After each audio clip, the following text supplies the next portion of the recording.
بہرحال تو پہلی شرط یہ ہے کہ قرأت درست ہو، یعنی کم سے کم نماز میں جتنے جملے کہتے ہیں اللہ اکبر سے لے کے السلام علیکم ورحمۃ اللہ تک، یہ جملے صحیح ادا ہوں، سین شین صاد ضاد طا تا حا ہا صحیح ادا ہو۔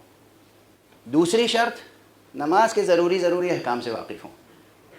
آپ لوگ کتنے ٹریفک کے احکام یاد رکھیں گے اور کیسے یاد ہیں کہ کتنا ہی ٹریفک ہو، کتنی تھکن ہو، کچھ ہو، لیکن وہ جہاں پر جو کرنا ہے وہی کریں گے آپ۔ نماز کے احکام کی ٹریفک کے احکام سے بھی زیادہ اہمیت نہیں ہے کیا؟ اس نحوست کو کون مٹائے گا؟ اس بدبختی کو کون دور کرے گا؟ کتنے احکام ہیں نماز کے کہ اگر شک ہو جائے کہ 2 پڑھی ہے یا 3 پڑھی ہے 4، 2 پڑھی ہے 4، تو کیا کریں؟ یہ احکام اتنے زیادہ اور اتنے مشکل ہیں کہ دوبارہ آپ کو سیکھنے کے لیے جنم لینا پڑے گا، نئی زندگی چاہیے۔ کیا غفلت ہے، کیا غفلت ہے، کیا بدبختی ہے۔ احکام نماز سے واقف ہو۔ پہلی شرط قرأت درست ہو، دوسری شرط احکام نماز سے واقف ہو، تیسری شرط کے لیے وہ تمہید باندھی تھی جو لفظ معاش کے معنی بتا رہا تھا، مشہور قسم کا بدمعاش نہ ہو۔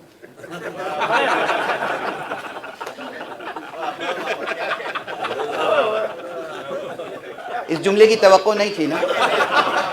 سنو قہقہہ لگا لیا، اب رونا گھر بیٹھ کے سنو۔ مقصد یہ ہے کہ آپ میں سے ہر مومن پر حسن ظن رکھنا ضروری ہے۔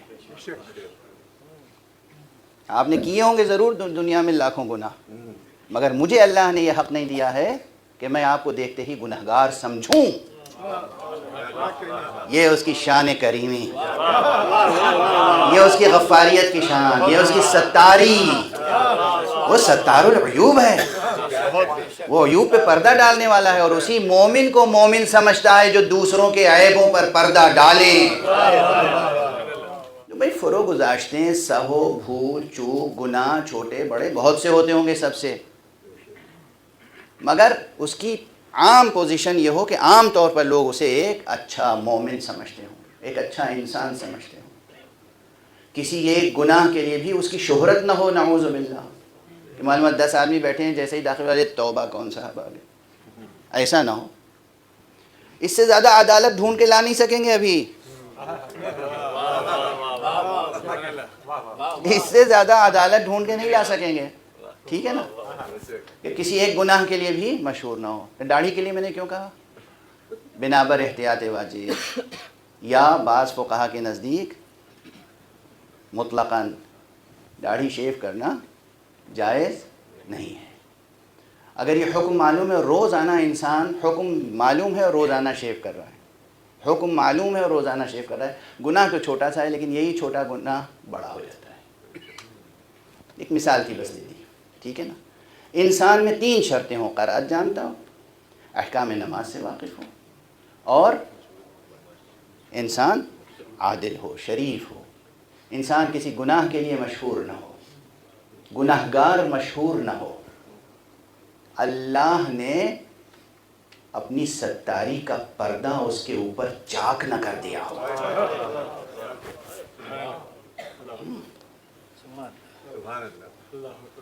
اب کون ہے اس اتنے بڑے مجمع میں، اگر میری تقریر ضائع ہو جائے گی، اگر کم سے کم 10-12 جوان آج یہ نہ دل میں ٹھان لیں کہ ہم ایسے بنیں گے، کیا مشکل ہے؟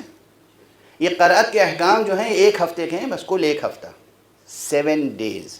اتنی لمبی چوڑی عمر میں 7 دن خدا کی خوشنودی کے لیے وقف نہیں کر سکتے ہیں آپ قرآن سیکھنے کے لیے؟ چیلنج کر رہا ہوں، 7 دن، 7 دن، صرف 7 دن، 7 دن اگر توجہ سے بیٹھ جائیں۔ آپ حضرات تیار ہوں تو یہاں اس باب المراد میں پروردگار ہمارے برادر معظم جناب حجت الاسلام والمسلمین مولانا ذوالقدر رضوی صاحب کا سایہ برقرار رکھے، ان کو صحت عطا فرمائے۔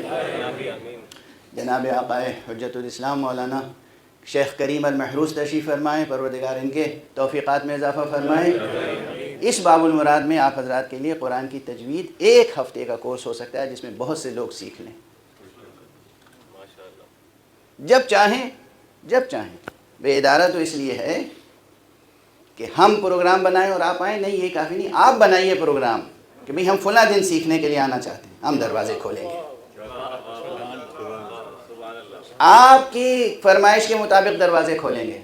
شوق تو ہو، ذوق تو ہو، آئیں تو پھر جملہ، یعنی اس جملے کو قدر کریں کہ اللہ کا کلام لسان اللہ کا لہجہ،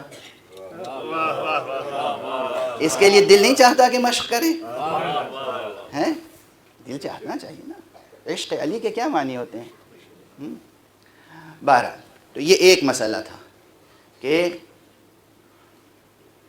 معاشرے میں اگر بہتری لانی ہے، معاشرے میں پورے گھر میں نماز پڑھنے سے گھر کی نحوستیں دور ہوتی ہیں، بلکہ گھر کے اطراف میں کم سے کم 40 گھروں تک کی نحوستیں دور ہوتی ہیں،